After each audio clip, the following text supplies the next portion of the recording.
Nawab cafe. ఈ movie ETV విన్లో streaming అవుతుంది.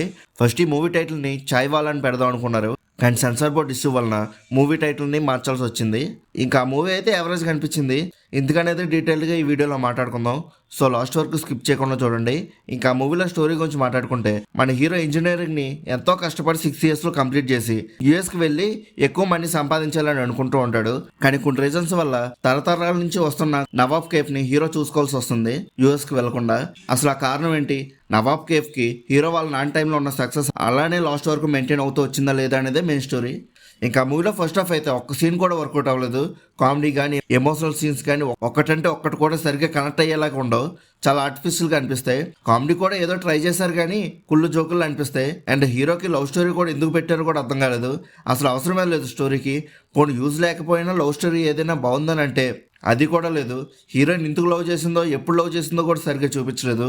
ఈ ఫస్ట్ హాఫ్లో ఏదైనా సీన్ బాగా నచ్చిందా అని అంటే ఇంటర్వ్యూలు మాత్రమే.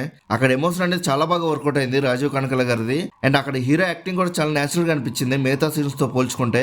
ఇంకా ఈ ఇంటర్వ్యూలు అయ్యాక సెకండ్ హాఫ్ ఫుల్ ఎమోషన్ గా అండ్ మంచి ఫీల్ గుడ్ మూవీలా ఉంటుందేమో అనుకున్నా. బట్ ఫ్యూ ఎమోషనల్ సీన్స్ వరకు ఓకే కానీ మిగతా సీన్స్ సేమ్ ఫస్ట్ హాఫ్ లోనే అనిపించాయి ఆర్టిఫిషియల్ గా. ఇంకా ఈ ఈటీవీ విన్ వల్ల అయితే సరిగ్గా ఎండింగ్ కూడా ఇవ్వలేదు మూవీకి. సడన్ గా కట్ చేసేసారు మూవీని క్లోజింగ్ సీన్ అవుతున్న టైంలో. ఇది కూడా సరిగ్గా చూసుకోకపోతే ఎలా అండి. 3-4 times మూవీని మళ్ళీ పెట్టుకుని చూసా, ఏదైనా గ్లిచ్ వల్ల మూవీ నుంచి బయటకు వచ్చేస్తుందేమోనని.